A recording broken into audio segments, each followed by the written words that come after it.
Sir. Praveen పగడాల case విచారణ చాలా పారదర్శకంగా జరుగుతుంది. మత విశ్వాసకులు అధైర్యపడాల్సిన అవసరం లేదు.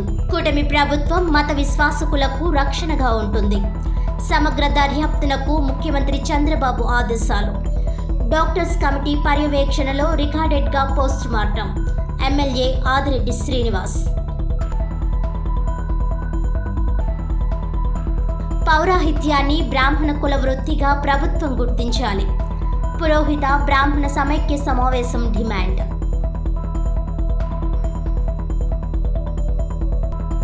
ఇల్లు లేని పేదలకు ఇళ్ల స్థలాలు ఇవ్వాలి. సిపిఎం. టిట్కో ఇల్లు లబ్ధిదారులకు ఇల్లు స్వాధీనం చేయాలి. దరఖాస్తులతో తరలివచ్చిన ప్రజలు.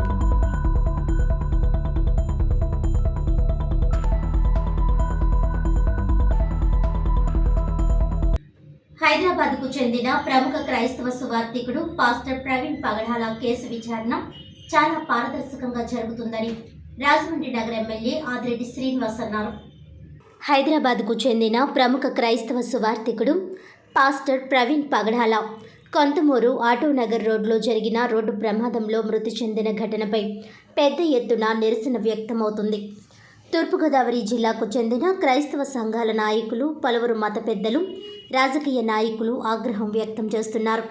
ఇది రోడ్డు ప్రమాదం కాదని, పాస్టర్ ప్రవీణ్ను ఆయన వ్యతిరేకులు ఎవరో చంపేశారని అనుమానం వ్యక్తం చేస్తున్నారు. న్యాయం చేయాలని, అనుమానాస్పద మృతిగా కేసు నమోదు చేయాలని డిమాండ్ చేస్తున్నారు. పోలీసులు ఈ విషయంలో నిష్పాక్షికమైన దర్యాప్తు చేయాలని కోరారు. కాగా అంతకు ముందు ప్రభుత్వ బోధనాసుపత్రి మార్చురీలో ఉంచిన ప్రవీణ్ మృతదేహాన్ని పలువురు సందర్శించారు. బుధవారం పోస్టు మార్టం చేయడానికి అధికారులు సిద్ధమయ్యారు. క్రైస్తవ సోదరులు, సంఘాల ప్రతినిధులు పెద్ద ఎత్తున ఉదయం నుంచి పోస్టు మార్టం రిపోర్ట్ కోసం వేచి ఉన్నారు. హైదరాబాద్ తిరుమలగిరి సమీపంలోని SBAH కాలనీకి చెందిన పగడాల ప్రవీణ్ కుమార్ అంతర్జాతీయ క్రైస్తవ ప్రసంగికుడిగా కొనసాగుతున్నారు.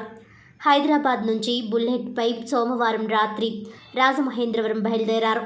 మార్గం మధ్యలో సోమవారం అర్ధరాత్రి కొంతమూరు సమీపంలోని నయారా పెట్రోల్ బంకు వద్దకు వచ్చేసరికి మోటార్ సైకిల్ అదుపు తప్పి రహదారి నుంచి పల్లపు ప్రాంతానికి పడిపోవడంతో మోటార్ సైకిల్ ప్రవీణ్ కుమార్పై పడి మృతి చెందినట్టు పోలీసులు తెలిపారు.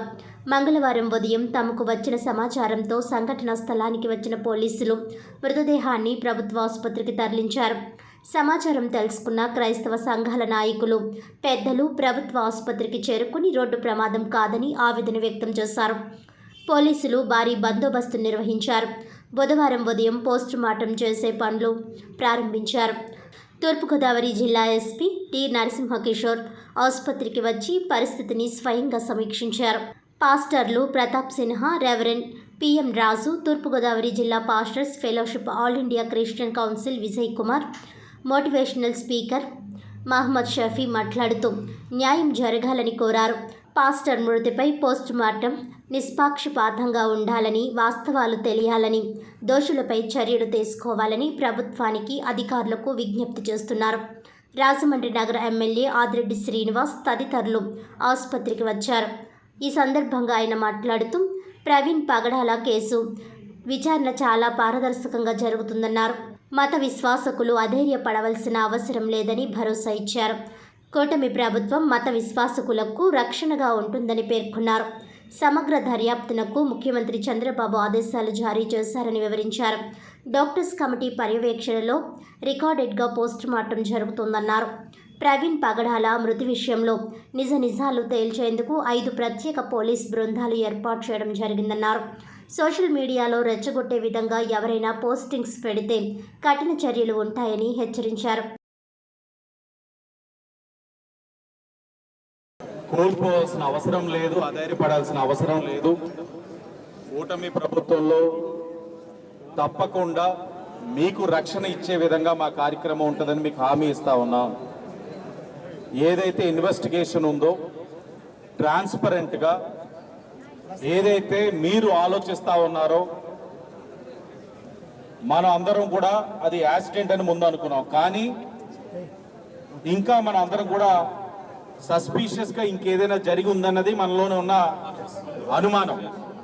ఆ అనుమానాన్ని కూడా దృష్టిలో పెట్టుకుని ఇన్వెస్టిగేషన్ జరుగుతుందని కూడా మీకు స్పష్టమైన హామీ ఇస్తా ఉన్నాం. ఆ కోణంలోనే ఇప్పటికే ఎస్పీ గారు బృందాలను వేయడం జరిగింది, ఇన్వెస్టిగేషన్ జరుగుతూ ఉంది, కేసు కట్టడం జరిగింది. గౌరవ సీఎం గారు కూడా ఏం జరుగుతూ ఉందన్నది కూడా నిన్నటి నుంచి సీఎంఓ కూడా అడుగుతా ఉన్నారు. ఇప్పుడు కూడా మాట్లాడాం. సీఎం గారిని కూడా దానిపైన మాట్లాడాల్సిన అవసరం ఉందని కూడా ఆయన దృష్టికి తీసుకెళ్ళడం కూడా జరిగింది. రాష్ట్రంలో చాలా ప్రశాంతమైన వాతావరణం ఉంది. ఎవరికి వారు మత ప్రచారాలు చేసుకుంటారు, ఒకరిపైన ఒకరికి గౌరవం ఉండాల్సిన అవసరం ఉంది. అదే జరుగుతూ ఉంది ఈ రోజు వరకు కూడా. కూటమి ప్రభుత్వం వచ్చిన తర్వాత ఆ విశ్వాసాన్ని పెరిగే విధంగా చేద్దాం జరిగింది. పాస్టర్ పగడాల ప్రవీణ్ గారు మృతి పట్ల వారి కుటుంబానికి అలాగే క్రైస్తవ సమాజానికి నా సంతాపం తెలియజేస్తున్నాను. ఇక్కడికి వచ్చినంత యువత కూడా సంయమనం పాటిస్తే మీరు అనవసరంగా బాబు ఒక్కసారి వినండి.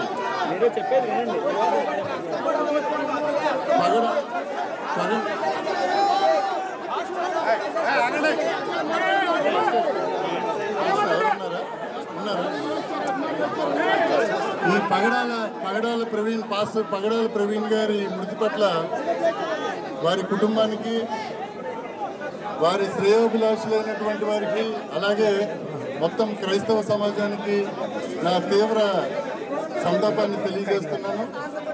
ఈ సందర్భంగా మీ అందరికీ ఒకటే నేను చెప్పదలుచుకున్నాను. పోలీస్ వ్యవస్థ ఎప్పుడూ కూడా ఈ రాష్ట్రంలోంచి చాలా గొప్ప పనులు చేశాం. మేము చాలా విషయాలు ఈరోజు ఇంత ప్రశాంతంగా బతుకుతున్నామంటే చాలా చేశాం. సో ఇందులో మొట్టమొదట అది ఏదైతే అనుమానం వ్యక్తం చేశారో వెంటనే ఆ కేసుని 174 అనుమానాస్పద మృతి కింద కట్టడం జరిగింది. కట్టిన తర్వాత తీవ్రమైన కేసుల్లో మృతి చెందితే ఎగ్జిక్యూటివ్ మ్యాజిస్ట్రేట్ గారు ఇంక్వెస్ట్ చేస్తారు. ఎంఆర్ఓ స్థాయి కలెక్టర్ గారికి రిక్వెస్ట్ చేసి ఎమ్మెల్యే గారు నిన్న అక్కడ మా మీటింగ్ లో కూడా హోమ్ మినిస్టర్ గారు చెప్పేది వినండి ప్లీజ్, చెప్పేది వినండి బాబు. వారు చెప్పిన ప్రకారం ఎంఆర్ఓ గారి ద్వారా రిక్వెస్ట్ శవ పంచనామా చేస్తున్నాం. తర్వాత టీమ్ ఆఫ్ డాక్టర్స్ ఒక 3-4 కలిపి వారికి శవ పంచన పోస్ట్ మార్టం చేస్తున్నారు. దాని తర్వాత పంచనామా అయిన తర్వాత ఇప్పుడు అక్కడ ఉన్నటువంటి ఏదైతే మన క్రైమ్ సీన్ ఉందో దాన్ని కూడా మోటార్ వెహికల్ ఇన్స్పెక్టర్ చేస్తున్నారు. చాలా విచారకరమైన సంఘటన నిన్న జరిగింది. పాస్టర్ పగడాల ప్రవీణ్ గారి యొక్క మృతిని బట్టి మేమంతా కూడా క్రైస్తవులుగా చాలా దిగ్భ్రాంతి పొంది ఉన్నాం. It is a shocking for us. వాస్తవానికి మాకందరికీ చాలా అనుమానాలు ఉన్నాయి.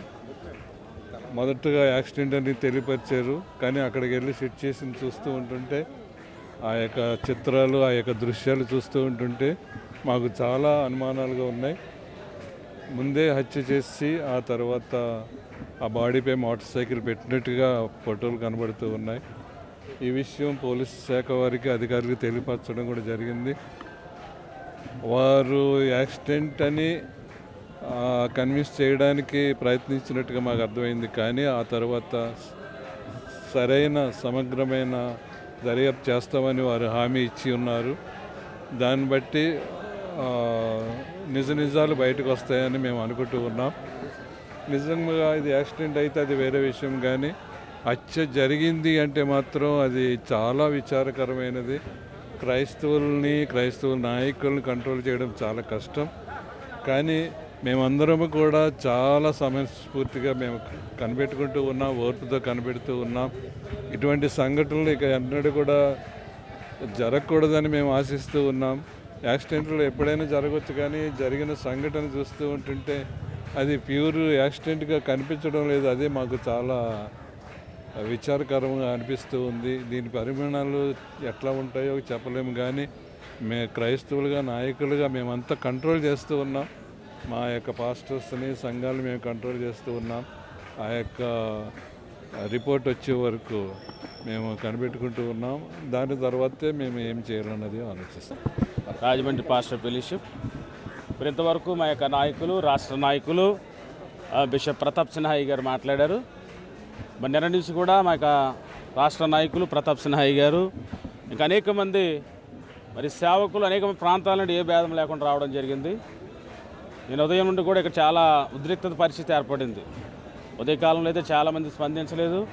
ఎప్పుడైతే మా నాయకులు వచ్చిన తర్వాత మరి మేము మళ్ళీ రోడ్డు మీదకి వెళ్ళిన తర్వాత రోడ్డు మీదకి వెళ్ళి దీని విషయంలో న్యాయం చేయమని కోరినప్పుడు అందరూ దిగి రావడం జరిగింది. తర్వాత దానికి సంబంధించిన సీసీ ఫుటేజెస్ కూడా మరి సాయంత్రం తీసుకుని వచ్చారు. ఈవినింగ్ రాత్రి ఎంత సమయమైనా అందరూ ఇక్కడే ఉన్నారు. నాయకులు అందరూ కూడా, సేవకులైన వారు అందరూ కూడా ఇక్కడే ఉన్నాం. చాలా ప్రాంతాల నుంచి వచ్చారు. ఆ యొక్క రాసినటువంటి యొక్క పేపర్ని చదివిన తర్వాత మేము బయట రావడం జరిగింది. ఇప్పుడు మా డిమాండ్ ఏంటంటే ఇప్పుడు జరిగేటువంటి పోస్ట్ మార్టం నిష్పక్షపాతంగా మరి కొంతమంది మరి డాక్టర్స్ ఉంటారని అక్కడ డిఎస్పీ గారు సిఐ గారు వాళ్ళు చెప్పారు. 2 డాక్టర్స్ని పెట్టాలి. మాకు సంబంధించిన వాళ్ళు, ఆ కుటుంబం సంబంధించిన వాళ్ళు అక్కడ ఉండాలి. ఆ యొక్క ఎటువంటి మార్పు లేకుండా మరి ఆ యొక్క పోస్ట్ మార్టం జరగాలని మేము సేవకులకు కోరుకుంటున్నాం. మరి ఆ రీతిగా ప్రభుత్వ అధికారులు, ఇక్కడ డాక్టర్స్ కూడా మాకు న్యాయం చేస్తారని ఆశిస్తూ మరి మాటలు ముగిస్తాం. ఆంధ్రప్రదేశ్ పురోహిత బ్రాహ్మణ సమైక్య తూర్పుగోదావరి జిల్లా కమిటీ సమావేశం మంగళవారం రాజమహేంద్రవరంలో జరిగింది. స్థానిక పేపర్ మిల్ రోడ్లో ఉన్న దువ్వూరి రామకృష్ణారావు ట్రస్ట్ సభా మండలంలో రాష్ట్ర గౌరవ అధ్యక్షులు ఆమిజాల నరసింహమూర్తి, రాష్ట్ర అధ్యక్షులు పొదిలి నారాయణమూర్తి, రాష్ట్ర పుష్కర కమిటీ అధ్యక్షులు తెన్నేటి సునీల్ శర్మ, జిల్లా అధ్యక్షులు మర్ల సీతారామశాస్త్రి, గౌరవ సలహాదారు పురాణపండ మధుశర్మ, తూర్పుగోదావరి జిల్లా కార్యవర్గ సభ్యుల ఆధ్వర్యంలో ఈ సమావేశం జరిగింది. ముఖ్య వక్తలు మాట్లాడుతూ పౌరాహిత్యాన్ని బ్రాహ్మణ కుల వృత్తిగా ప్రభుత్వం గుర్తించాలని డిమాండ్ చేశారు. ఇదే అంశం ప్రధాన ఎజెండాగా వడివడిగా అడుగులు ముందుకు వేస్తున్నట్లు తెలిపారు. రాష్ట్రం అంతటా అన్ని జిల్లాల్లోనూ పురోహిత బ్రాహ్మణ సమాఖ్యలు విస్తరణ చేస్తున్నట్లు వివరించారు. 2027లో జరిగే గోదావరి పుష్కరాలు బ్రాహ్మణులకు గత పుష్కరాలలో ఎదురైన అనుభవాలపై చర్చించారు. రాబోయే పుష్కరాలలో తీసుకోవాల్సిన జాగ్రత్తల గురించి, అలాగే ప్రభుత్వ సహకారం గురించి సమావేశంలో సమైక్య పలు నిర్ణయం తీసుకోవడం జరిగిందన్నారు. అనంతరం మధ్యాహ్నం 1 గంట నుంచి 3 గంటల వరకు బ్రాహ్మణ వివాహ పరిచయ వేదిక కూడా నిర్వహించారు.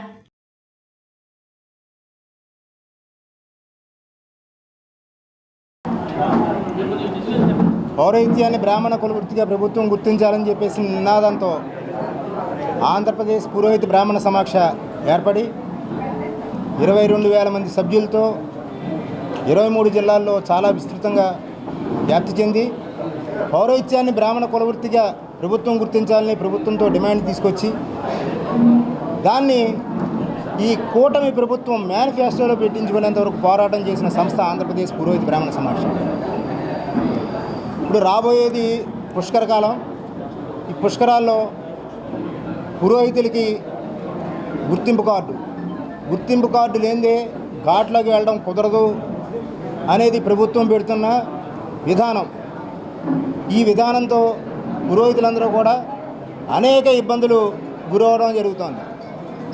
గత పుష్కరాల్లో పురోహితులకి ఐడి కార్డులు ఇస్తామని చెప్పేసి దాదాపు పుష్కరాలకి 3 నెలల ముందు కాకినాడలో ఇస్తామని చెప్పేసి తూర్పుగోదావరి జిల్లా ప్రాంతం వాళ్ళకి, ఏలూరులో ఇస్తామని పశ్చిమ గోదావరి జిల్లాలో ప్రాంతం వాళ్ళకి, అలాగే మిగిలిన జిల్లాలో వాళ్ళందరికీ కూడా విజయవాడలో ఎండోమెంట్స్ ఆఫీసులో ఇస్తామని చెప్పేసి 2 నెలల ముందు ప్రకటన చేసి ఈ పురోహితులందరూ కూడా ఆదరాబాదరాగా ఆ రోడ్డున పడి నిద్రాహారాలు మాని పనులు మానుకుని అక్కడికి వెళ్ళిన తర్వాత పురోహితులు గుర్తింపు కార్డులు ఇక్కడ కాదు ఇచ్చేది, రాజమండ్రిలో ఇస్తాం లేదా కొవ్వూరులో ఇస్తామని చెప్పేసి వాళ్ళందరినీ కూడా ఇబ్బంది పెట్టి వెనక్కి పంపించడం జరిగింది.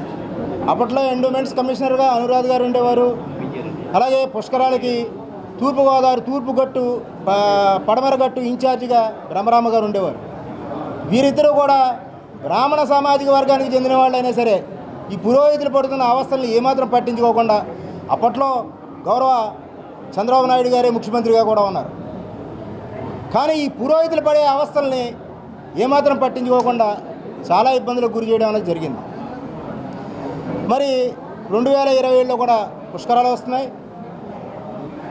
ఒక కుంభమేళాకి అఘోరాలు నాగసాధువులకి ఎంత ప్రాశస్త్యం ఉంటుందో అదేవిధంగా పుష్కరాలకి పురోహితులకి అంత విలువ గౌరవం ఉంటుంది.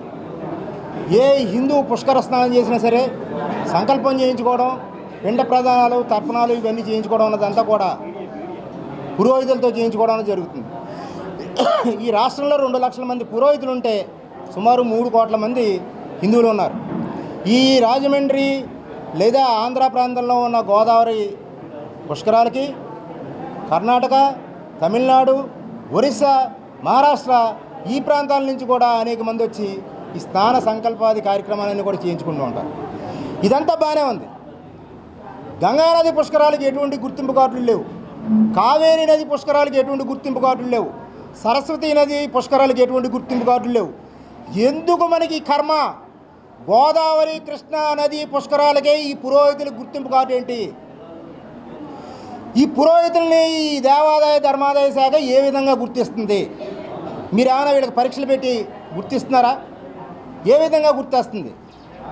ఏం చేశారో తెలుసా? గత పుష్కరాలకి కాకినాడలో ఇస్తూ ఉన్నారు, కొవ్వూరులో ఇస్తూ ఉన్నారు, రాజమండ్రిలో ఇస్తూ ఉన్నారు, తర్వాత పెనుగొండలో ఇస్తామని అంతా మానేసి 2 రోజుల్లో పుష్కరాలు ఉన్నాయగా రాత్రి గుర్తింపు కార్డులు ఒక ఫోటో తెచ్చుకోమని ఆ ఫోటో అతికించేసి అక్కడ ఉన్న అధికారి ఎవరో సంతకం పెట్టేసి 500 రూపాయలు తీసేసుకుని ఎవరు ఫోటో పట్టుకెళ్తే వాళ్ళందరూ కూడా పురోహిత గుర్తింపు కార్డు ఇచ్చి ఈ రాజమండ్రి కోటిలింగాల రేవు స్థానికంగా ఉన్న వాళ్ళకి ఏలేశ్వరంలో, విఎల్పురంలో లేదా ఈ కొవ్వూరులో ఉన్న వాళ్ళకి నరసాపురం ఘాట్లో ఈ విధంగా ఇచ్చారు. ఇదా మీరు ఇచ్చే గౌరవం పురోహితులకి? చూడండి, మన కుంభమేళాలో అఘోరాలకి, నాగసాధులకి ఎటువంటి గౌరవం ఇచ్చారు. ఒక ఆంధ్రప్రదేశ్ పురోహిత బ్రాహ్మణ సమాక్ష గుర్తింపు కార్డుని గంగా పుష్కరాలకి, కావేరీ పుష్కరాలకి, సరస్వతి పుష్కరాలకి చూపిస్తే ఈ ఐడి కార్డు చూసి వాళ్ళు చాలా గౌరవం చేసి ఈ పురోహితునికి కావాల్సిన సకల సౌకర్యాలు కూడా అక్కడ ఏర్పాటు చేయడం జరుగుతుంది. అందుకే ఆంధ్రప్రదేశ్ ప్రభుత్వం 2027లో జరగబోయే పుష్కరాలకి పుష్కర ప్రణాళిక సమావేశాలకి మీరు అర్చక సంఘాలని పిలుచుకోండి, మాకు అభ్యంతరం లేదు. కానీ పుష్కరం అంటే పురోహితునితో చాలా ప్రాధాన్యత ఉంది. పురోహిత సమాక్షల్ని కూడా పిలవండి. పిలిస్తే మేము కూడా మీకు కావలసిన విధంగా ప్రభుత్వం విధి విధానాలకి అనుసంధానంగా మేము పనిచేస్తామని చెప్పి తెలియజేస్తాం. సభకి నమస్కారం. ఆంధ్రప్రదేశ్ పురోహితానికి వృత్తిగా ప్రభుత్వం గుర్తించాలనే నినాదంతో ఈ రోజు వరకు ఎన్నో విభక్తుల కార్యక్రమంలో కూడా ఆంధ్రప్రదేశ్ పురోహిత బ్రాహ్మణ సమైక్య పురోహితుల వెంట ఉంటూ పురోహితుల కోసమే మా సమైక్య పుట్టింది అనే నినాదంతో ఎన్నో అద్భుతమైన కార్యక్రమాలు చేస్తూ ఈరోజు వరకు కూడా యాంజాల నరసింహమూర్తి గారి నేతృత్వంలో ఆంధ్రప్రదేశ్ పురోహిత బ్రాహ్మణ సమైక్య పయనిస్తుంది. అయితే ఈరోజు ముఖ్య విషయం ఏంటంటే పుష్కర నిర్ణయం. ఈ పుష్కరాల ఏర్పాట్లలోని ప్రభుత్వం అర్చకులనైతేనండి, ఇతరత్ర ఎవరినైతేనేయండి మీరు ప్రవేశపెట్టినా సరే ఈ మీటింగుల్లో ఏ ఘాట్లలో పురోహితులు ఉండాలి, ఏ విధంగా ఉండాలి, అసలు పురోహితుడు లేకపోతే ఈ కార్యక్రమాలన్నీ జరుగుతాయా అన్నది మీరు ఒకసారి ప్రభుత్వం వాళ్ళు ఆలోచించి, పురోహితుల ప్రధాన పాత్ర పుష్కరాల్లో ఉంటాయి కనుక ఈ పురోహితులకి తగిన గుర్తింపు ఇచ్చి, మీరెవరో గుర్తింపు కార్డులు పురోహితుడు అని ఎలా ఇవ్వగలరు? అలాగే ఈ సంస్థల్లో వెబ్సైట్లు ఉన్నాయి, వీళ్ళకి ఐడెంటిటీ కార్డులు ఉన్నాయి. ఆల్రెడీ దగ్గర ఒక 8-10 సంవత్సరాలు ఈ అసోసియేషన్స్ నడుస్తున్నాయి కనుక పురోహితుని గుర్తించే పరిస్థితి ఈ పురోహిత సమైక్యకి తెలిసినంతగా తక్కిన వాళ్ళకి తెలియదని మా యొక్క ముఖ్య ఉద్దేశం. కనుక మమ్మల్ని అందరినీ కూడా పురోహితులందరినీ కూడా, పురోహితులు అంటే మాకు స్థానికంగా 100 సంఘాలు ఉన్నా సరే పురోహితులు అందరం కూడా ఒకటే. మేము కోరుకున్నది పురోహితాన్ని ప్రభుత్వం పూర్తిగా గుర్తించాలి. మమ్మల్ని మీరు గుర్తించడం లేదనే మేము బాధపడుతున్నాం. కనుక ఇటువంటి ఉత్సవాల్లోని కూడాను పుష్కరాల్లోని కూడా పురోహితుల్ని మీరు గుర్తించకుండా ఎవరెవరికో మీరు ప్రాధాన్యత ఇవ్వడం కరెక్ట్ కాదు అని, ఈసారైనా సరే మాకు అవకాశాన్ని మీరు కల్పించి ప్రతి ఒక్క ప్రభుత్వ మీటింగుల్లో అయితేనండి, ఘాట్లలో అయితేనండి, ఏ విధంగా చేద్దాం అయితేనండి, లేదా పురోహితుల్ని ఏ విధంగా ప్రొవైడ్ చేద్దామైతేనండి, ఇంత పెద్దలు చెప్పినట్టుగా మాకు ఐడెంటిటీ కార్డులు ఉన్నాయి. రెండోది మాకు వెబ్సైట్ ఉంది. మేము దగ్గర 2 లక్షల మందికి మేము మీకు 30,000 మంది పైగా ఇప్పటికిప్పుడు సెకండ్స్లో మేము పురోహితులు విత్ ఫోన్ నెంబర్స్ మేము ఇవ్వగలం. అభాయ నమః. ఆంధ్రప్రదేశ్ పురోహిత బ్రాహ్మణ సమాఖ్య తూర్పుగోదావరి జిల్లా విభాగం, నేను మా టీం సభ్యులందరం కలిసి ఈ రోజున ఈ పుష్కర ఆత్మీయ సమ్మేళనం చేయడం, అలాగే వివాహ పరిచయ వేదిక, ఇవన్నీ కూడా మేము మా కమిటీ పెద్దలు సూచించిన సూచనల మేరకు చేయడం జరుగుతుందండి. ఈ పుష్కరాల్లో మా బ్రాహ్మణుల్ని, అలాగే మా పురోహితుల్ని, మా సాటి పురోహితుల్ని, అలాగే ఈ జిల్లా కాకుండా ఎన్ని జిల్లాల నుంచి వచ్చినా సరే పురోహితులందరినీ కూడా ఏకతాటి మీద నిలబెట్టి మా సమాఖ్య తరపున అందరికీ కూడా ఐడెంటిటీ కార్డులు ఇవ్వడం, అలాగే ఈ సమాఖ్యలోంచి ఎవరికైనా సరే ఎటువంటి ఇబ్బందులు కలిగినప్పటికీ కూడా ఈ సమాఖ్య అందరినీ కూడా కలుపుకుపోవడం జరుగుతుంది. నిన్న మొన్నట్లో ప్రతిరోజు కూడా రాజమండ్రి, కొవ్వూరు, ధవళేశ్వరం ఈ పరిసర ప్రాంతాల్లో ఉన్నటువంటి పురోహిత సంఘాలు, అర్చక సంఘాలు అందరి దగ్గరికి వెళ్ళడం, ప్రత్యేకంగా అన్ని జిల్లాల్లోనూ రాష్ట్రాల్లో ఉన్నటువంటి వారిని అందరినీ కూడా కాకేయడం కూడా జరిగింది. ఈ సమాఖ్యకి చాలామంది పెద్ద మనుషులు వచ్చారు. అటువంటి వారు రావడం మాకు చాలా శుభసూచకమని చెప్పి అనుకుంటున్నాం. త్వరలో అలాగే ఈ సంఘానికి ఈ రోజున ఈ మీటింగ్ దగ్గరికి ఎమ్మెల్యేలని, ఎంపీ గారిని, ఒక 5 ఎమ్మెల్యేలని కూడా కాకేయడం జరిగింది. వాళ్ళకు కూడా మధ్యాహ్నం 3 గంటల నుంచి 6 గంటల దాకా అని చెప్పామండి. వారు కూడా వస్తారని చెప్పేసి ఫోన్లు వచ్చాయి. కనుక ఈ సమాఖ్యని ప్రభుత్వం దృష్టికి కూడా తీసుకువెళ్ళేలా నేను మా టీం అందరం కూడా చాలా కష్టపడుతూ ఉన్నాం. కనుక ఇంతటితో నేను ముగిస్తూ ఉన్నాను. ఇల్లు, ఇళ్ల స్థలాలు, టిట్కో ఇల్లు, ఇళ్ల పట్టాలు, కాలనీలో మౌలిక సదుపాయాల సమస్యలు పరిష్కరించాలని భారత కమ్యూనిస్టు పార్టీ మార్క్సిస్ట్ తూర్పుగోదావరి జిల్లా కమిటీ ఆధ్వర్యంలో సబ్ కలెక్టరేట్ ఎదుట ధర్నా నిర్వహించారు. ఈ చైతన్య యాత్రలో అనేకమైన సమస్యలు ప్రజలు సిపిఎం పార్టీ నాయకులకు వివరించారు. ఈ సమస్యలను పరిష్కరించాలని, ముఖ్యంగా ఇల్లు, ఇళ్ల స్థలాలు, టిట్కో ఇల్లు, ఇళ్ల పట్టాలు, కాలనీలో మౌలిక సదుపాయాల సమస్యలు పరిష్కరించాలని సబ్ కలెక్టరేట్ ఎదుట ధర్నా నిర్వహించి ఏవోకు దరఖాస్తులిచ్చారు. ఈ కార్యక్రమంలో సిపిఎం రాష్ట్ర కార్యదర్శి వర్గ సభ్యులు వి ఉమామహేశ్వరరావు మాట్లాడుతూ ఇప్పుడున్న అర్హులైన పేద ప్రజలందరికీ ఇళ్ల స్థలాలు ఇవ్వాలని డిమాండ్ చేశారు. హామీ పత్రాలు ఇచ్చిన వారికి పట్టాలు ఇవ్వాలని కోరారు. ఈ ప్రభుత్వం అధికారంలోకి రాకముందు బాదుడే బాదుడు అంది. మరి మీరేం చేస్తున్నారయ్యా? కరెంటు ఛార్జీలు భారీగా, ట్రూఅప్ ఛార్జీల పేరుతో బాధేస్తున్నారు. నిత్యావసర వస్తువుల ధరలు పెరిగిపోతున్నాయి. ఇల్లు అద్దెలు కట్టుకోలేకపోతున్నారని అన్నారు. ఇందుకేనా మీకు భారీ మెజారిటీ ఇచ్చి గెలిపించిందని ప్రశ్నించారు. సిపిఎం పార్టీ తూర్పుగోదావరి జిల్లా కార్యదర్శి టి అరుణ్ మాట్లాడుతూ పేద ప్రజలకు 2 సెంట్ల భూమి నగరానికి దగ్గరలోనే కేటాయిస్తామని చెప్పినట్టు కేటాయించాలని డిమాండ్ చేశారు. అలాగే టిట్కో ఇళ్లలో స్థానికంగా అనేక సమస్యలు ఉన్నాయని, మంచినీళ్ల సమస్య పరిష్కరించాలని కోరారు. నివాస యోగ్యమైన స్థలంలో పేదల ఇళ్లకు స్థల సేకరణ చేయాలని సిపిఎం జిల్లా కార్యదర్శి వర్గ సభ్యులు బి పవన్ డిమాండ్ చేశారు. టిట్కో ఇళ్లలో ఖాళీగా ఉన్న 1200 ఇళ్లను తక్షణమే లబ్ధిదారులకు కేటాయించాలని, డ్రైన్, పాఠశాల, పిహెచ్సి మౌలిక సౌకర్యాలు కల్పించాలని నగర కార్యదర్శి కరి రామకృష్ణ కోరారు. ఈ కార్యక్రమంలో సిపిఎం పార్టీ జిల్లా కార్యదర్శి వర్గ సభ్యులు B Pavan, J Rambabu, P Tulasi, జిల్లా కమిటీ సభ్యులు BVN Purnimaraju, I Subrahmanyam, N Raja, నాయకులు ఎస్ఎస్ మూర్తి, రాంబాబు, సుధా, భాస్కర్, రాజేష్, శ్రీనివాస్, తాతారావు తదితరులు పాల్గొన్నారు.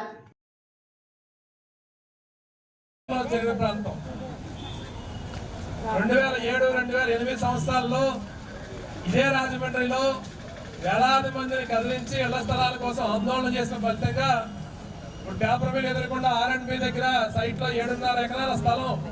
ఆ రోజు ప్రభుత్వం ఇళ్ల స్థలాలకి స్థలం ఎక్కడుందని అడిగితే సిపిఎం పార్టీ ఆ స్థలంలో జెండాల పార్టీ అరెస్ట్ అయ్యి కేసులు పెడితే అక్కడ ఇల్లు నిర్మాణం చేశారు.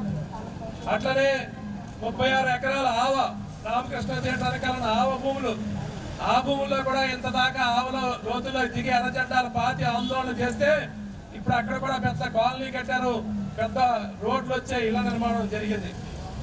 దాంతోపాటు ఇప్పుడు కలెక్టర్ ఆఫీస్ వెనకాల కట్టినటువంటి టిట్కో గృహాలు, ఆ ఇళ్లకు సంబంధించి కూడా సిపిఎం పార్టీ పెద్ద ఎత్తున ఆందోళన చేస్తే అక్కడ విడివిడిగా అందరికీ ఇళ్ల స్థలాలు ఇచ్చారు. 1309 మందికి ఇళ్ల స్థలాలు ఇచ్చారు. తర్వాత ప్రభుత్వం కాదు ఎక్కువ మంది కోసం ఇళ్ల కడతాం మేమంటే ఆ 1309 మంది తమ పట్టాలు ఇస్తే వాళ్ళకి కింద ఇస్తాం, మిగతా వాళ్ళకి ఇల్లు కడతామని చెప్పి దాదాపు 2400 ఇళ్ల నిర్మాణం చేశారు. అయితే అక్కడ ఇంకా ఒక బ్లాక్ మొత్తం ఖాళీ అట్టు పెట్టారు. టిట్కో గృహాలు కట్టినప్పుడు అక్కడనే మన వెంకటనగరం దగ్గర టిట్కో గృహాలు కట్టారు, కాజార్ ఏరియాలో కట్టారు. ఇవన్నీ కట్టినప్పుడు గత ప్రభుత్వం ఏం చేసిందంటే మేము స్థలాలు ఇస్తామని చెప్పి మనకి రాజానగరం దగ్గర స్థలాలు ఇచ్చింది, వెలుగుబందులో ఇచ్చింది, కాపురంలో స్థలాలు ఇచ్చింది. వెలుగుబందులో స్థలాలు ఇచ్చినప్పుడు రాష్ట్రంలో దళితులకు క్రైస్తవ సమాజానికి రక్షణ ఉందా అని వైఎస్ఆర్సీపీ రాష్ట్ర అధికార ప్రతినిధి మాజీ పార్లమెంట్ సభ్యులు మార్గని భరత్రాం ప్రశ్నించారు.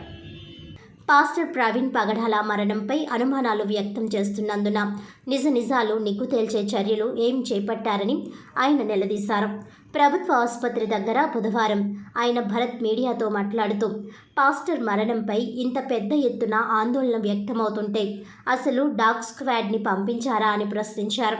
పక్కనే పెట్రోల్ బంక్ ఉన్నందున పూర్తిస్థాయి సీసీ ఫుటేజ్ ఎందుకు బయటపడడం లేదని ఆయన నిలదీశారు. వెళ్ళినప్పుడు సీసీ ఫుటేజ్ చూపిస్తున్నారే తప్ప ముందు ఏం జరిగిందో తర్వాత ఏం జరిగిందో వంటి అంశాలను కూడా పూర్తిగా తెలియజేయాల్సిన అవసరం ఉందని భరత్ అభిప్రాయపడ్డారు. ఈ రోజున పాస్టర్ పగడాల ప్రవీణ్ కుమార్ గారి పైన మరి ఒక ఆయన అనుమానాస్పదమైన మృతి అటు విజయవాడ నుంచి వస్తుండగా ఇక్కడ వెస్ట్ గోదావరి కొంతమూరు ప్రాంతంలో మరి ఘటన జరిగింది. మరి ఒకటి ఇక్కడ ఉన్న వ్యక్తులందరూ కూడా ఇక్కడ ఇంతమంది అభిమానులు అందరూ కూడా వచ్చి ఉన్నారు. వారందరూ కూడా చెప్పే అంశం ఏంటంటే ఒక వారం రోజుల క్రితము ఆయన సోషల్ మీడియా వేదికగా పోస్ట్ పెట్టారు, నాకు ప్రాణహాని ఉంది, నన్ను చంపుతారని బెదిరిస్తున్నారని చెప్పేసి ఆయన చెప్పిన సందర్భాలు మరి ఇక్కడ ఉన్న వాళ్ళందరూ కూడా చెప్తా ఉన్నారు. ఒక్క అంశం అయితే క్లియర్, ఇవాళ పోలీస్ డిపార్ట్మెంట్ని కూడా డిమాండ్ చేస్తూ ఉన్నాము, పూర్తి స్థాయిగా నిజాలు ఏంటనేది బయటికి తీసుకురావాలి, పూర్తి స్థాయి ఎంక్వైరీ చేయాలి. ఎంక్వైరీ చేసిన తర్వాత ఈ ఘటన ఎలా జరిగింది, ఈ ఘటనకి పాల్పడిన వారు ఎవరు, ప్రేరేపించిన వారు ఎవరు, ఇవన్నీ కూడా పూర్తి స్థాయిగా ఎంక్వైరీ చేసి బయటికి తీసుకురావాల్సిన అవసరం కూడా ఉందని ఈ సందర్భంగా డిమాండ్ చేస్తూ ఉన్నాము. బిక్కువల మండలం బలభద్రాపురంలో క్యాన్సర్ వ్యాధి ప్రబలుతుందనే ఆందోళన నేపథ్యంలో సిపిఎం బృందం పర్యటించి అక్కడ గాలి, నీరు, నేలకు అధికారులు పరీక్షలు నిర్వహించి నిజాలు నిగ్గు తేల్చాలని సిపిఎం రాష్ట్ర కార్యదర్శి వర్గ సభ్యుడు వి ఉమామహేశ్వరరావు డిమాండ్ చేశారు. ది రాజమండ్రి ప్రెస్ క్లబ్లో బుధవారం జరిగిన మీడియా సమావేశంలో ఆయన మాట్లాడుతూ బలభద్రాపురంతో పాటు పరిసర 5 గ్రామాల్లో 50,000 మంది జనాభా ఉంటే కేవలం 100 మందికి మాత్రమే వైద్య పరీక్షలు నిర్వహిస్తున్నారని అన్నారు. ఇప్పటి వరకు 25 మంది మృతి చెందినట్లు గణాంకాలు చెబుతున్నాయని, గ్రాసిమ్ పరిశ్రమ ద్వారా వస్తున్న వ్యర్థాలను ఎక్కడ కలుపుతున్నారని అధికారులు విచారణ చేపట్టాలని అన్నారు. బలభద్రాపురంలో ఒక క్యాన్సర్ సెంటర్ను ఏర్పాటు చేసి వైద్య నిపుణులను అందుబాటులో ఉంచాలని డిమాండ్ చేశారు. 450 ఎకరాల్లో విస్తరించి ఉన్న పరిశ్రమ స్థాపించినప్పటి నుంచి స్థానిక గ్రామాల ప్రజలకు సిఎస్ఆర్ ద్వారా ఎటువంటి కార్యక్రమాలు చేపట్టకపోవడం విచారకరమని అన్నారు. అక్కడ హెల్త్ ఎమర్జెన్సీ ప్రకటించి తక్షణ చర్యలు తీసుకోవాలని అన్నారు. సిపిఎం జిల్లా కార్యదర్శి టి అరుణ్ మాట్లాడుతూ బొల్లినేని ఆసుపత్రిలో ఇంటర్న్షిప్ చేస్తున్న అంజలి ఆత్మహత్యకు కారకుడైన దీపక్ను వెంటనే అరెస్ట్ చేయాలని, ఆమె చికిత్సకు పూర్తిగా బొల్లినేని యాజమాన్యమే బాధ్యత వహించాలని అన్నారు. అతడు ఆసుపత్రిలో ఏ ఉద్యోగం చేస్తున్నాడన్న విషయాన్ని కూడా యాజమాన్యం చెప్పకపోవడం దారుణమన్నారు. పాస్టర్ ప్రవీణ్ కుమార్ మరణంపై ఉన్న అపోహలు పోగొట్టేందుకు సమగ్ర విచారణ జరిపించి నిజాలు నిగ్గు తేల్చాలని డిమాండ్ చేశారు. సిపిఎం నాయకులు జువ్వల రాంబాబు, కర్రి రామకృష్ణ, టి తులసి, బి పవన్ తదితరులు పాల్గొన్నారు. అంశాలు మా పరిశీలనలో వెల్లడైనవి. ఈరోజు రాష్ట్ర ప్రభుత్వం దీనికి సంబంధించి సీరియస్గా దీని మీద స్పందించాల్సినటువంటి అవసరం ఉంది. అవసరమైనటువంటి రెమెడీ చర్యలు కూడా తీసుకోవాల్సినటువంటి అవసరం ఈ ప్రభుత్వం మీద బాధ్యత ఉంది అని ఈ సందర్భంగా మేము కోరుతున్నాం. ఎందుకనంటే బలభద్రపురమే కాదు, బలభద్రపురం చుట్టూ ఉన్నటువంటి 5 గ్రామాలు, ఎందుకంటే దానికి సంబంధించినంత వరకు ఆనుకున్నటువంటి వాటిల్లో ఈ 5 గ్రామాల్లో ఉన్నటువంటి 50,000 మంది ప్రజలకు సంబంధించినటువంటి సమస్య. వీళ్ళని ఏదో మామూలైనటువంటి రీతిగా మేము గాలికి వదిలేస్తాం అనేటటువంటి పద్ధతిలో వ్యవహరిస్తే మాత్రం నష్టదాయకం. ఎందుకంటే బలభద్రపురం, సింగంపల్లి, నల్లమిల్లి, బాలవరం, దొంతమూరు, కాపవరం మొత్తం ఈ గ్రామాల మీద వీటి ప్రభావాలు అనేటటువంటివి ఉంటాయి. నిన్న మేము పరిశీలించినటువంటి మెడికల్ క్యాంపు బలభద్రపురంలో ఏర్పాటు చేశారు, మంచిది. కానీ అది పరిమితమైన స్థాయిలోనే జరుగుతున్నట్టుగా మా పరిశీలనలో తేలింది. ఎందుకంటే ఫుల్ ఫ్లెడ్జ్డ్ క్యాంపుగా పెట్టినటువంటి చోట అక్కడ డాక్టర్స్తోనూ వాళ్ళతోనూ మాట్లాడినప్పుడు గత 2 రోజుల్లో ఆ గ్రామంలో 10,000 మంది జనాభా ఉంటే 260 మంది మాత్రమే ఆ క్యాంపుకి వచ్చారని, వైద్య పరీక్షలు అనేటటువంటి నిర్వహించారని తెలిపారు. అంటే ఈరోజు మేము వెళ్ళినటువంటి సందర్భంగానే 2-3 రోజుల్లోనే 2 చనిపోయారు క్యాన్సర్ వ్యాధి. అంటే ఇది ఏదో మామూలైనటువంటి పద్ధతిలో అక్కడ కలెక్టర్ గారు గతంలో ప్రకటించారు, నేషనల్ యావరేజ్ కన్నా చాలా లో లెవెల్లో ఉంది అక్కడ. మేము పరిశీలించినప్పుడు మాకు అట్లా అనిపించాల. ఎందుకంటే అట్లా లో లెవెల్లో ఉంటే ఇంతమందికి ఒక గ్రామంలోనే ఆ రూపంలో రావటం. గతంలో కూడా అక్కడ స్థానికంగా ఉన్నటువంటి ఎమ్మెల్యే గారు ప్రకటించాడు, నా దగ్గరే ఉంది 35 మందికి పైగా ఆల్రెడీ క్యాన్సర్తో బాధపడుతున్నటువంటి వాళ్ళ లిస్ట్ అని. అంటే మరి మామూలైనటువంటి పద్ధతిలోనే ఈ స్థితిలో ఉంటే ఒక గ్రామంలోనే చనిపోయినటువంటి వాళ్ళే 2 సంవత్సరాల్లో 25 మంది దాదాపు ఉంటే, మరి ఇవన్నీ కూడా చూసుకున్నట్లయితే ఒక గ్రామంలో ఎంతమంది క్యాన్సర్తో బాధపడుతున్నారంటే ఎందుకని? మాస్టర్ గారు నిన్న అనుమానాస్పద మృతి జరిగింది. ఈరోజు హాస్పిటల్లో మార్చిరి దగ్గరికి వెళ్ళి మా సిపిఎం రాష్ట్ర నాయకులు ఉమామహేశ్వరరావు గారు, నేను, మా జిల్లా నాయకత్వం రాంబాబు గారు, మేము అందరం తులసి అందరం వెళ్ళి చూసొచ్చాం. పోలీసులు ప్రమాదం జరిగిందని చెప్తున్నారు, కానీ అక్కడ ఉన్నటువంటి వాళ్ళందరికీ చాలా పెద్ద ఎత్తున అనుమానాలు ఉన్నాయి. అనుమానాలు ఎందుకున్నాయి అంటే ఆయన టీవీల్లో మంచి డిబేటరు, ఆరేటరు, అనేక అంశాల మీద ఆయన మాట్లాడుతూ ఉన్నాడు. ఆయన ఒక మత బోధకుడే, కానీ ఒక మతం పేరుతో ఇంకో మతాల మీద ద్వేషాన్ని ఎక్కడ ఆయన వ్యక్తం చేయలేదు. ఆ మతాన్ని బోధించాడు తప్ప ఇతర మతాల మీద ద్వేషం వ్యక్తం చేయలేదు. కానీ అతని మీద చాలా తీవ్రమైన దోషాలు చేసినటువంటి వాళ్ళు సోషల్ మీడియా వేదికగా ఉన్నారు. ఆయన చంపేస్తాను బెదిరించిన వాళ్ళు సోషల్ మీడియా వేదికగా ఉన్నారు. ఆయన తనకి ప్రాణహాని ఉందని చెప్పి బహిరంగంగా మాట్లాడినటువంటి అంశాలు కూడా సోషల్ మీడియాలో కనబడుతున్నాయి. ఇట్లాంటి నేపథ్యంలో జరిగిన ఈ ప్రమాదం అనుమానాస్పదంగా ఉంది అనేటువంటిది అందరూ చెప్తున్న నేపథ్యంలో రాష్ట్ర ప్రభుత్వం అనుమానాస్పదంగా ఉందనే దాని కోణంలోనే విచారణ జరపాలి. దాని ఆధారంగానే ఫైండింగ్స్ రావాలి. మీరు ముందుగానే కన్క్లూజన్కి వచ్చేసి ఆ కన్క్లూజన్తోనే విచారణ జరపడం వల్ల నష్టం జరుగుతుంది తప్ప లాభం జరగదు.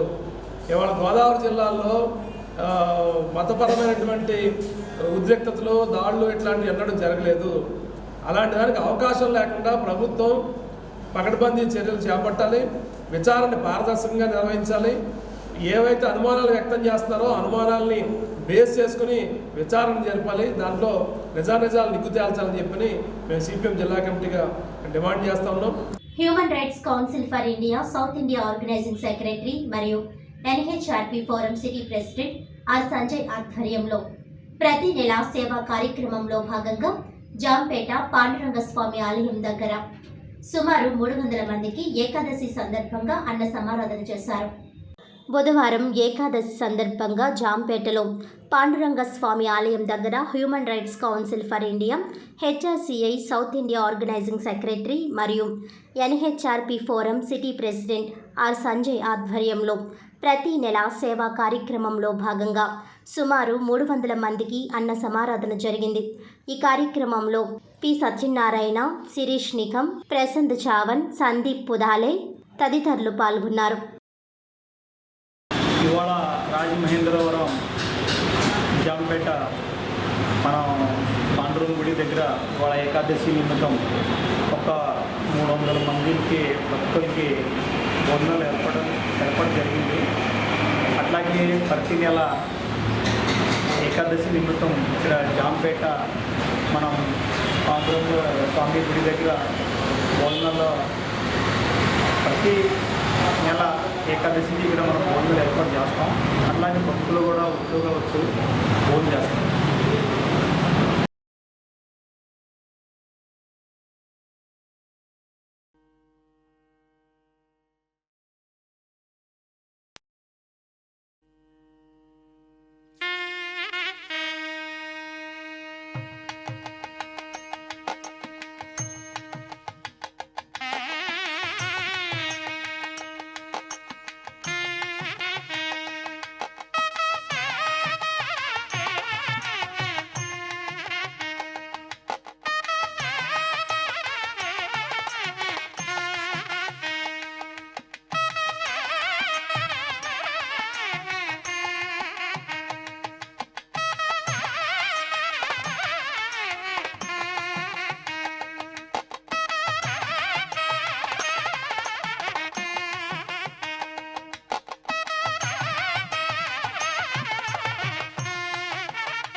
వృద్ధుల సంక్షేమం, వృద్ధాశ్రమ నిర్వహణలో స్వర్ణాంధ్ర స్వచ్ఛంద సేవా సంస్థ పనితీరు ప్రశంసనీయమని జిల్లా వృద్ధుల దివ్యాంగుల సంక్షేమ శాఖ ఇన్ఛార్జ్ సహాయ సంచాలకులు యు రాజు అన్నారు.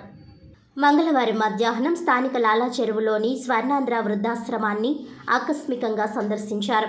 ఈ సందర్భంగా వృద్ధులతో ముచ్చటించి వృద్ధులకు అందుతున్న సదుపాయాలు, సేవలపై వారిని ఆరా తీయడం ద్వారా స్వయంగా అడిగి తెలుసుకున్నారు. స్వర్ణాంధ్ర చేస్తున్న సేవల గురించి నిర్వాహకులు లైన్ డాక్టర్ గుబ్బల రాంబాబు సహాయ సంచాలకులు రాజుకు వివరించారు. ఈ సందర్భంగా గత 27 సంవత్సరాలుగా స్వర్ణాంధ్ర వృద్ధుల సంక్షేమం కోసం కృషి చేస్తూ రాష్ట్రంలోనే ఉత్తమ వృద్ధాశ్రమ అవార్డు పొందడం జిల్లాకు గర్వకారణమని రాజు అన్నారు. స్వర్ణాంధ్ర పనితీరు అందరూ ఆదర్శంగా తీసుకోవాలని రాజు కోరారు. వృద్ధులకు, దివ్యాంగులకు కావలసిన ఉపకరణాల కోసం జిల్లా వృద్ధుల సంక్షేమ శాఖను సంప్రదించాలని రాజు తెలిపారు. ఈ సందర్భంగా రాజును స్వర్ణాంధ్ర వృద్ధులతో కలిసి నిర్వాహకులు రాంబాబు సత్కరించి జ్ఞాపికను బహుకరించారు. ఈ కార్యక్రమంలో స్వర్ణాంధ్ర సిబ్బంది ధనలక్ష్మి, మీరా కుమారి, కొండలరావు, హరిప్రసాద్ తదితరులు పాల్గొన్నారు. జూనియర్ అసిస్టెంట్ దగ్గర నుంచి అన్నీ చూసినటువంటి ఒక నేపథ్యం ఈ జిల్లా వృద్ధులు, వికలాంగుల సంక్షేమానికి వారు సంస్థలకు సంబంధించినటువంటి సమస్యలు అర్థం చేసుకుని వృద్ధులు, వికలాంగులు, దివ్యాంగులకు సంబంధించిన సమస్యలు అర్థం చేసుకుని వారికి ఉన్నతమైన సేవలు అందిస్తారని నేను వృద్ధులు, దివ్యాంగుల పక్షాన వారిని కోరుకుంటున్నాను.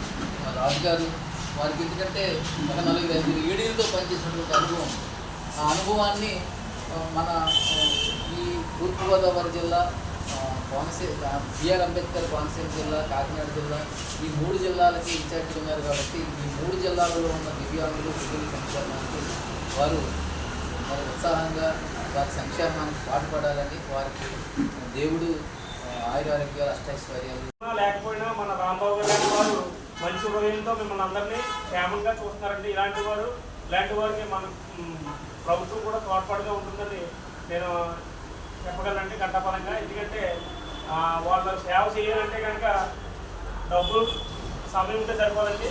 దాంతోపాటుగా మంచి మనసు ఉండాలండి, చేయగలిగే మనసు ఉండాలి. అలాగే సమాజంలో చూసినట్టయితే చాలామంది పిల్లలు వాళ్ళ తల్లిదండ్రులు చూడలేదండి. వారు గమనించాల్సింది ఒకటే, మన తల్లిదండ్రులు మనకి జన్మనిచ్చి వాళ్ళు చనిపోతున్నట్టు స్థితికి వెళ్ళిపోయి కూడా మనకు జన్మనిస్తారు.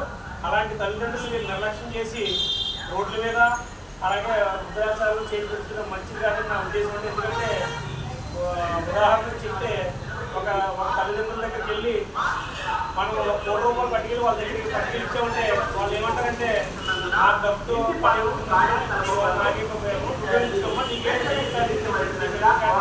నీకు ఉపయోగపడలేదు మనకే ఇస్తారు.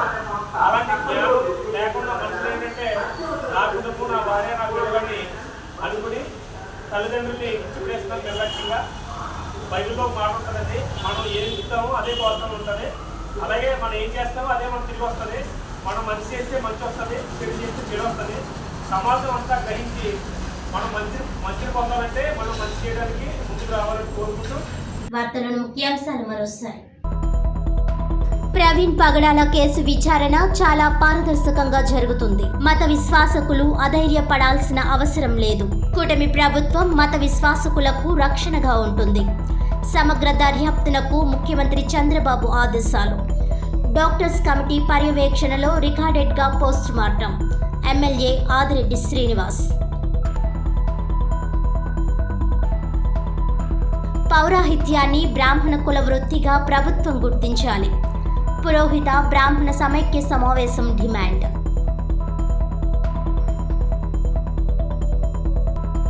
ఇల్లు లేని పేదలకు ఇళ్ల స్థలాలు ఇవ్వాలి.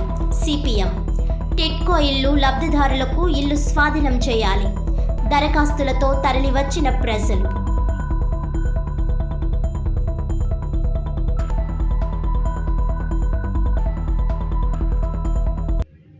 ఈనాటి వార్తలు ఇంతటితో సమాప్తం. తిరిగి వచ్చే బులెటిన్లో మళ్ళీ కలుద్దాం. అంతవరకు సెలవు. నమస్కారం.